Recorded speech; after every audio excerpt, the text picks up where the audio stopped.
অনেকে মনে করছে সুন্নিরা মনে হয় দুর্বল হয়ে গেছে, সুন্নিদের শক্তি মনে হয় কমে গেছে, এই জন্য অনেক জায়গায় সুন্নিদের নামে মিথ্যা মিথ্যা মামলা দেওয়া হয়। যারা বলো ঠিক না ঠিক?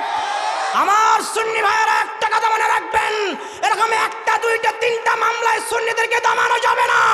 সুন্নিরা হলো শাহজালাল ইয়ামিনীর উত্তরসূরি, ঠিক না ঠিক? গৌর গোবিন্দর সামনে যেমন শাহজালাল ইয়ামিনী নারায়ে তাকবীরের স্লোগান দিয়েছিল, গৌর গোবিন্দর রাজ প্রসাদ ভেঙ্গে ডুবে গিয়েছিল, তদ্রূপ ভাবে সুন্নিরা যদি এখনো নারায়ে তাকবীর নারায়ে রিসালাতের আওয়াজ দিয়ে রাজ পথে নামতে পারে, এই বাংলার জমিনের বাতিলরা ইঁদুরের গর্ত খুঁজে পাবে না পলায়ন করার জন্য, ঠিক কিনা? যুবকেরা, সমস্ত তরুণেরা, সমস্ত যুবকেরা তরুণেরা সুন্নি জনতা কাঁধে কাঁধ মিলিয়ে যদি আমরা তাহেরি হুজুরের বিরুদ্ধে যে মিথ্যা মামলা করা হয়েছে এই মিথ্যা মামলা থেকে অব্যাহতি দেওয়ার জন্য যদি আমরা আহ্বান জানাই, দেখবেন অতি দ্রুতভাবে এই মামলা নিষ্পত্তি হয়ে যাবে, ঠিক কিনা? জোরে বলেন। তাহেরি হুজুরের একটা দুইটা মাহফিল না, এই ব্রাহ্মণবাড়িয়ার মধ্যে প্রায় 30টা মাহফিল বন্ধ হয়েছে এই 40-50 দিনে। কয়টা? 30টা মাহফিল করতে দেয় নাই, অনুমতি দেয় নাই। এক কথায় ব্রাহ্মণবাড়িয়া যেখানেই মাহফিল হবে সেখানেই 146 দ্বারা জারি করে দিবে তাহেরি হুজুরের নাম দেখলে। কথা বুঝেন নাই? আমি বানিয়ে বলছি নাকি কথা? আপনারা ফেসবুকে দেখেন না এগুলা লেখালেখি হয় কি হয় না? এগুলো ভুয়া না, এগুলো বাস্তব কথা, এগুলো বানিয়ে বলছি না। এই সুযোগ পেয়েছে বাতিলরা কেন? একটা মাত্র কারণ, আমাদের সুন্নিদের মধ্যে ঐক্য নাই। কি নাই? জোরে বলেন। আজকে থেকে আমরা ঐক্যবদ্ধ হয়ে চলবো। রাজি আছি তো সবাই? রাজি আছি তো সবাই? কে কোন পীরের মুরিদ, কে কোন দল করে, কে কোন পীরের মুরিদ, কে আদ্রশির মুরিদ, কে শারসিনার মুরিদ, কে শাহিন শাহ সিরকুটের মুরিদ, কে মাইজভান্ডারের মুরিদ, কে শাহপুরের মুরিদ, কে কোন দরবারের মুরিদ আমাদের দেখার বিষয় না। সে যদি আমার নবীজিকে হাজের নাজের মানে, আমার নবীজিকে মানে, আমার নবীজিকে হায়াতুন নবী মানে, আমার নবীজিকে জিন্দা নবী মানে, সে আমার সুন্নি ভাই, তার সঙ্গে আমার কোনো দ্বন্দ্ব নাই। এই কিনা? জোরে বলেন। আমার সুন্নি ভাইয়েরা, আমরা যদি কাঁধে কাঁধ মিলে যদি আওয়াজ তুলতে পারি, আগামীর বাংলাদেশ হবে সুন্নিয়তের বাংলাদেশ। আগামীর বাংলাদেশ কোরআন সুন্নাহর বাংলাদেশ, ঠিক না বেঠিক? জোরে বলো। সুন্নিয়াত রক্ষার জন্য যদি এখনো যদি আহলে সুন্নাত ওয়াল জামাতের নেতৃবৃন্দরা ডাক দেয়, কে কে কাপড়ের কাপড় মাথায় বেঁধে রাস পথে নামতে রাজি আছে, তো হাত তোলা লাগে দেখায় দাও।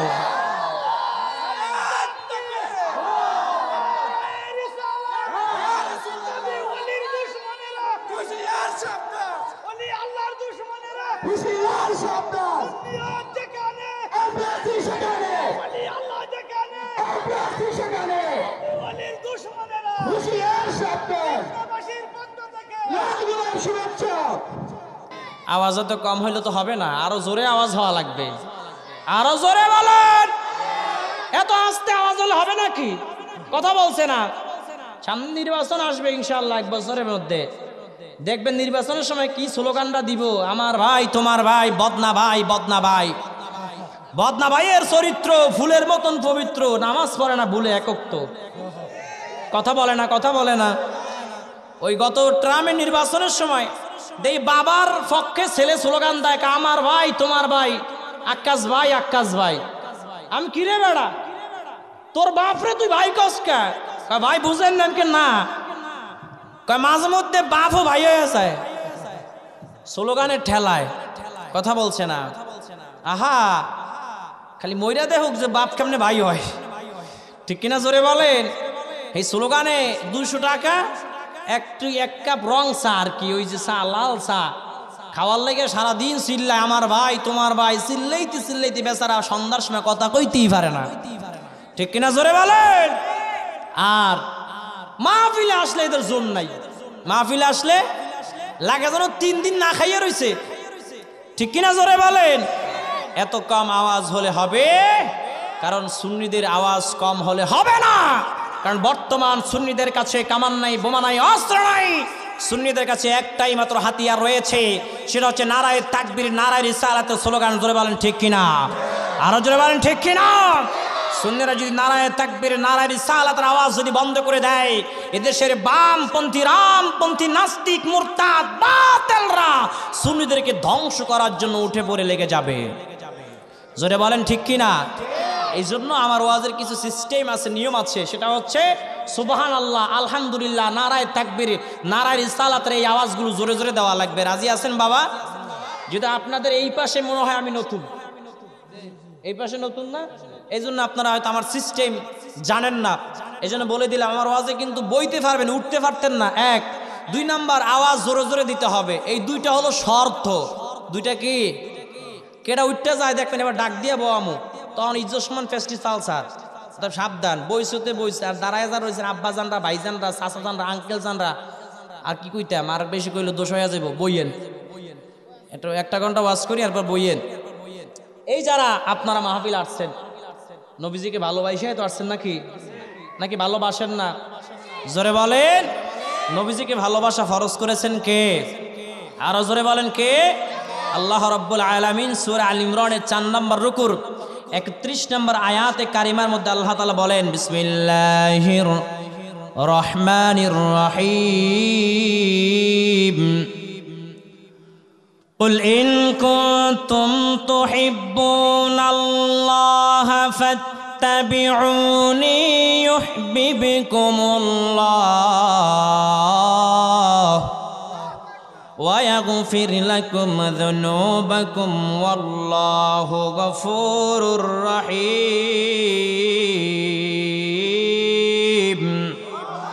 আমার আল্লাহ রাব্বুল আলামিন সূরা আল ইমরানের 4 নম্বর রুকুর 31 নম্বর আয়াতের মধ্যে জানায়া দেয়, কুল, ওগো আমার হাবিব আপনি বলুন, ইন কুনতুম তুহিব্বুনাল্লাহ, তারা যদি আমি আল্লাহকে ভালোবাসতে চায়, আমি আল্লাহর জান্নাত যদি পাইতে চায়, ফাত্তাবিউনি, তাহলে যেন আপনি নবীজিকে অনুকরণ করে ভালোবাসে। আপনি নবীজিকে যদি অনুকরণ করে ভালোবাসতে পারে, আমি আল্লাহ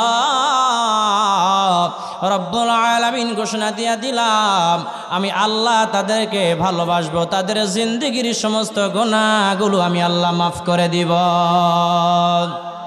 আর একটু আস্তে কান সুবহানাল্লাহ, আর একটু জোরে বলেন না সুবহানাল্লাহ। নবীর আশিকের দল, আমার আল্লাহ রাব্বুল আলামিন সূরা আল ইমরানের 32 নম্বর আয়াতের মধ্যে বলেন, কুল আতিউল্লাহ ওয়ার রাসূল ফাইন তাওয়াল্লাউ ফাইন্নাল্লাহা লা ইউহিব্বুল কাফিরিন। আমার আল্লাহ রাব্বুল আলামিন বলে, হাবিব আপনি তামাম দুনিয়ার সমস্ত মানব জাতিকে জানায়া দেন, তারা যেন আল্লাহ এবং আল্লাহর রাসূলের ইত্তেবা মানে অনুকরণ করে। ফাইউ তাওয়াল্লাউ, তারা যদি মুখ ঘুরায় নেয়, মুখ ফিরায়া নেয়, আপনি জানায়া দেন, ফাইন্নাল্লাহা লা ইউহিব্বুল কাফিরিন, কোন কাফের বেঈমানদেরকে আমি আল্লাহ ভালোবাসি না। ঘোষণা দিয়েছেন কে? আর একটু জোরে বলেন না কে? ও নবীর আশিকের দল, এই আয়াত দুটির তাফসীরে কাবির 8 নম্বর খণ্ড 16 নম্বর পৃষ্ঠার মধ্যে রাইসুল মুফাসসিরিন আব্দুল্লাহ ইবনে আব্বাস রাদিয়াল্লাহু তাআলা আনহু বলেন, আমার দয়াল নবীজি সাল্লাল্লাহু আলাইহি ওয়াসাল্লাম একদিন মসজিদে নববীর মধ্যে বসে আছে, বাহিরে তাকায় দেখে মুশরিকরা বেঈমানরা মূর্তি স্থাপন করে ওই মূর্তির পূজা করে। কিসের পূজা? জোরে বলেন। মূর্তির পূজা করে। আমার নবীজি ডাক দিয়া বলে, ও ভাইয়ারা শোনো, এই যে তোমরা মূর্তি স্থাপন করে মূর্তির পূজা করতেছ, আল্লাহর কসম করে বলি তোমরা মিল্লাতে ইব্রাহিমের ধর্মের বিরোধিতা করতেছ। মুশরিকরা জবাব দেয়, ও আব্দুল্লাহর পুত্র মুহাম্মদ, এই মূর্তির পূজা যদি আমরা করি, এই মূর্তির গোলামি যদি আমরা করি, এই মূর্তির দাসত্ব যদি আমরা করতে পারি, উপরওয়ালার সঙ্গে আমাদের সম্পর্ক গভীর হয়ে যাবে, আমরা জান্নাতে যাইতে পারবো। জোরে কান নাউজুবিল্লাহ। আরো জোরে বলেন না নাউজুবিল্লাহ। ও নবীর আশিকের দল, আল্লাহ রাব্বুল আলামিন সাথে সাথে ওই সমস্ত বেঈমানদের বাজে থিওরিকে, বাজে মন্তব্যকে প্রত্যাখ্যান করে দিয়া সূরা আল ইমরানের 4 নম্বর রুকুর 31 এবং 32 নম্বর আয়াতে কারিমা নাযিল করে জানায় দিলেন, হাবিব আপনি তামাম দুনিয়ার সমস্ত মানব জাতিকে জানায়া দেন, তারা যদি আমি আল্লাহর জান্নাত পাইতে চায়, তারা যদি আমি আল্লাহকে ভালোবাসতে চায়, তাহলে যেন আপনি নবীজিকে অনুকরণ করে ভালোবাসে। আপনি নবীজিকে যদি অনুকরণ করতে পারে ভালোবাসতে পারে, আমি আল্লাহ ঘোষণা দিয়া দিলাম, আমি আল্লাহ তাদেরকে ভালোবাসবো, তাদের জিন্দেগির সমস্ত গুনাহগুলো মাফ করে দিব। একটু জোরে বলা যাবে কি সুবহানাল্লাহ? পাইলে নিরালায় গো নবী, পাইলে নিরালায় গো নবী, আমি দুই কদমে চুমো খাব, দুই কদমে ও চরণ ধুলি মাগব গায়ে। পাইলে নিরালায় গো নবী, পাইলে নিরালায়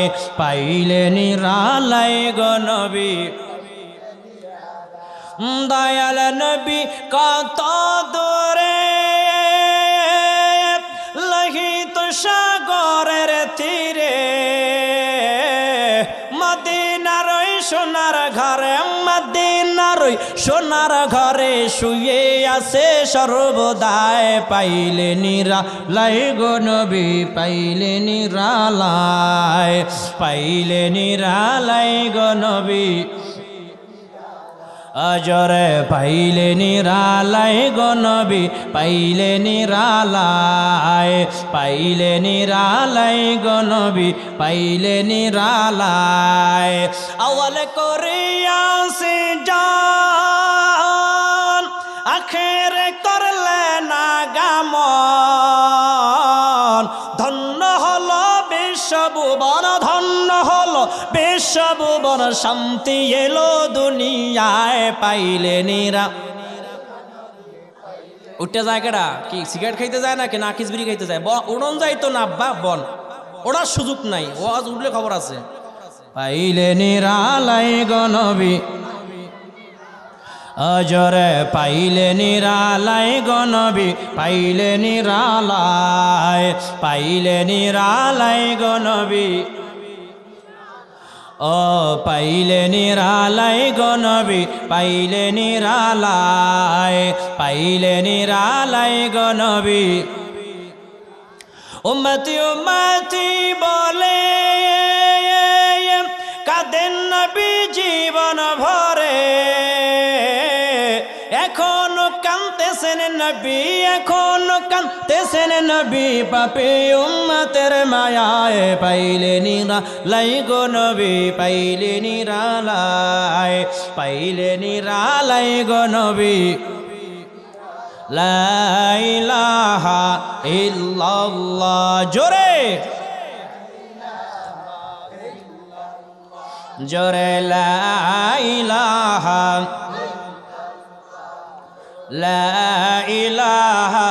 इल्लल्लाह ला इलाहा इल्लल्लाह जोरे ला इलाहा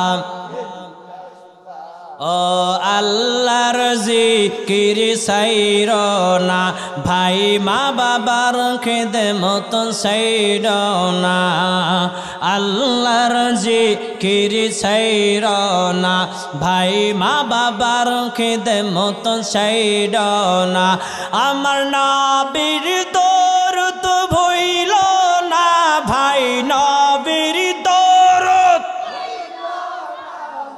नबीजी तो मैं भूलबे ना ला इलाहा इल्लल्लाहु मुहम्मदुर रसूलुल्लाह सल्लल्लाहु अलैहि वसल्लम कष्ट नहीं जोरे बोलें चलबे नहीं जोरे कान आहा যত দলিল দিয়ে আওয়াজ করি না কেন আমার কিছু সুন্নি ভাইরা আছে ঘুমতে চায় না কেসা কন কি বলে ঘটনা কন আর এদিক দিয়ে বাতেলরা ইউটিউবে আমাকে ওয়াজ শুনে বাজে কমেন্ট করে আর বলে কয়েক ঘন্টা ওয়াজ করলো একটা আয়াত হাদিস পড়লো না আছে না নাই এদের কারণেই তো সুন্নিদের বদনাম হয় ঠিক কিনা জোরে বলেন ও নবীর আশিকের দল আমার আল্লাহ রাব্বুল আলামিন কোরআন মাজিদের মধ্যে বলেছে আমার নবীজিকে ভালোবাসা লাগবে, আর বাতিলরা বলে নবীজিরে ভালো কম বাসলে হবে। ঠিক কিনা জোরে বলেন? সরাসরি যদিও তারা বলে না, কিন্তু তাদের বয়ানের দ্বারা এটাই বোঝানো হয়। ঠিক কিনা জোরে কন? আমার নবীজি সাল্লাল্লাহু আলাইহি ওয়াসাল্লামকে কেমন ভালোবাসা লাগবে জানো? সাহাবায়ে কেরামরা যেইভাবে ভালোবাসতো আমাদেরকেও সেইভাবে ভালোবাসা লাগবে। হযরত সাআদ সালামির ঘটনা আপনারা অনেকে জানেন। হযরত আমর ইবনুল আস রাদিয়াল্লাহু তাআলা আনহুর ঘটনা আপনারা অনেকে জানেন। হযরত আমর ইবনুল আস রাদিয়াল্লাহু তাআলা আনহু আমার নবী সাল্লাল্লাহু আলাইহি ওয়াসাল্লামের জলিলুল কদর একজন সাহাবী। আমর ইবনুল আস রাদিয়াল্লাহু তাআলা আনহুকে সেনাপতি বানায়া মিশর বিজয় করার জন্য 3000 সৈন্য দিয়ে পাঠানো হয়েছিল। ও নবীর আশিকের দল, আমর ইবনুল আস রাদিয়াল্লাহু তাআলা আনহু ওই মিশরের কাছে গিয়ে একটি তাঁবু গাড়লেন। সমস্ত খ্রিস্টান পাদ্রীদের কাছে একটা করে চিঠি লিখে পাঠিয়ে দিল। ওখানে লেখা ছিল, খ্রিস্টান পাদ্রীরা শোনো, তোমরা যদি এই মিশরকে আমাদের হাতে যুদ্ধ বিগ্রহ রক্তপাত ছাড়া তুলে দাও, আমরা কোনো যুদ্ধ করব না, আমরা কোনো দাঙ্গা হাঙ্গামা করব না, কোনো মারামারি কাটাকাটি করব না, যুদ্ধে আমরা লিপ্ত হব না। তোমরা যদি এই মিশরকে আমাদের হাতে আপোষে তুলে দাও, আমরা রক্তপাত করব না। খ্রিস্টান পাদ্রীরা 1 দিন 2 দিন 3 দিন চলে গেল, চিঠির কোনো উত্তর লিখে পাঠায় না। 3 দিন পরে চিঠির উত্তর লিখে পাঠায় দিছি। ওই চিঠির মধ্যে লেখা ছিল, ও মুসলমানদের সেনাপতি আমর ইবনুল আস শোনো, জেরুজালেমের 4 রাস্তার মুখে আমাদের ঈসা নামের একজন নবীর, ঈসা নামের যেই নবী আছে, আমাদের নবী ঈসা নবীর মূর্তি ছিল। এই মূর্তির নাকটা তোমাদের সৈন্যরা ভেঙ্গে নিয়ে গেছে। 1 দিন 2 দিনের মধ্যে যদি ওই আসামিকে আমাদের হাতে তুলে না দাও, আমরাও ওই জেরুজালেমের 4 রাস্তার মুখে মোহাম্মদ নামের মূর্তি বানায়া তারপর নাক ভাঙবো। জোরে কান্না নাউজুবিল্লাহ, আরো জোরে বলেন না নাউজুবিল্লাহ। হযরত আমর ইবনুল আস রাদিয়াল্লাহু তাআলা আনহুর চোখ থেকে পানি টপ টপ করে বের হয়ে গেছে। চিঠির উত্তর লিখে পাঠায় দিল, ও খ্রিস্টান পাদ্রীরা শোনো, আল্লাহর কসম করে বলি, আমাদের কোনো সৈন্য লোকেরা, আমাদের কোনো দলের লোকেরা তোমাদের মূর্তির নাক কিন্তু ভাঙে নাই। তোমরা কেন শুধু শুধু আমাদের উপর দোষ চাপাও? খ্রিস্টান পাদ্রীরা কোনো রকম মানতেই চায় না। বলে 1 দিনের মধ্যে যদি ওই আসামিকে আমাদের হাতে তুলে না দাও, আমরাও মোহাম্মদ নামের মূর্তি বানায়া আমরাও নাক ভাঙব। জোরে বলেন না নাউজুবিল্লাহ। আমর ইবনুল আস রাদিয়াল্লাহু তাআলা আনহু অপারেক হয়ে গেছে, আর বুঝাইতে পারে না। শেষ পর্যন্ত চিঠি লিখে পাঠায় দিল, ও খ্রিস্টান পাদ্রীরা শোনো, তোমাদেরকে এত বুঝাইলাম, যখন তোমরা বুঝতেই চাও না, ও খ্রিস্টান পাদ্রীরা, আমি আমর ইবনুল আস ঘোষণা দিয়া দিলাম, ওই জেরুজালেমের 4 রাস্তার মুখে দাঁড়াইয়া আমার নিজের নাকটা আমি কেটে কোরবান করে দিব, তারপরেও আমার মায়া নবীজির মূর্তি বানায়া তোমরা নাক ভাঙ্গিও না। এটা জোরে বলেন না সুবহানাল্লাহ। কাকে বলে আশিকে রাসূল? কাকে বলে নবীজির প্রেম? কাকে বলে ভালোবাসা? আর আমরাই বা কেমন ভালোবাসি? নবীজিকে নিয়ে বাজে মন্তব্য করা হয়, নবীজির বিরুদ্ধে উল্টা পাল্টা কথা বলা হয়, আমার দয়াল নবীজির দরুদ শরীফ নিয়ে ব্যঙ্গ করা হয়, আমার নবীজির মিলাদ কেম নিয়ে বাজে মন্তব্য করা হয়। আর আমরা হাতের মধ্যে হাত লাগায়া চিপটি মরে বসে আছি, আমরা প্রতিবাদ করতে পারি না। মনে রাখতে হবে, তুমি আশিকে রাসূল দাবি করো, ঠিক আছে, তুমি আশিকে রাসূল হইতে পারো না। ঠিক কিনা জোরে বলো। আমার মুসলমান ভাইয়েরা, সুন্নি ভাইয়েরা, আপনারা দেখেছেন এই যে 2-1 দিন আগে দরুদ শরীফ নিয়ে, মিলাদ কিয়াম নিয়ে বাতিলরা, নজদার দালালরা কটূক্তি করেছে, ব্যঙ্গ করেছে। মিলাদ কিয়াম আপনাদের কাছে ভালো না লাগতে পারে, আপনারা মিলাদ কিয়াম পছন্দ করেন না, ঠিক আছে, কিন্তু ব্যঙ্গ করার এখতিয়ার আপনাদের নাই। ঠিক কিনা জোরে বলেন। ইয়া নবী সালাম আলাইকা আপনাদের কাছে ভালো লাগে না, ঠিক আছে, কিন্তু ওখানে আমার মায়ান নবীজির নাম মুবারক রয়েছে। ঠিক কিনা জোরে বলেন। স্পষ্ট ফতোয়া, আমার মায়ান নবীজির নাম মুবারক নিয়ে ব্যঙ্গ করার কারণে, দরুদ শরীফ নিয়ে ব্যঙ্গ করার কারণে যারা ব্যঙ্গ করেছে তারা কাফের হয়ে গেছে। কি হয়ে গেছে জোরে বলেন? ওই বৈঠকে যারা ছিল বিবাহিত তাদের বউ তালাক হয়ে গেছে। স্পষ্ট ফতোয়া। এদেশের অনেক সুশীলরা দয়াল নবীজি সাল্লাল্লাহু আলাইহি ওয়াসাল্লামকে নিয়ে কেউ স্ট্যাটাস দিলে তাদের বিরুদ্ধে প্রতিবাদ করে, ঠিক কিনা জোরে বলেন? দয়াল নবীজি সাল্লাল্লাহু আলাইহি ওয়াসাল্লামের নাম মোবারক নিয়ে দরুদ শরীফ নিয়ে ব্যঙ্গ করলো, আজকে ওই ডাব্লিউদেরকে কোনো প্রতিবাদ করতে আমরা দেখলাম না, ঠিক কিনা জোরে কোন? এদেশে যদি ইসলামী হুকুমত কায়েম হয়, এদেশে যদি ইসলামী আইন থাকতো, ওই সমস্ত জাহেল জালেমদেরকে কাফেরদেরকে জবাই করে দেওয়া হতো, ঠিক কিনা জোরে বলেন? আরো জোরে কোন ঠিক কিনা?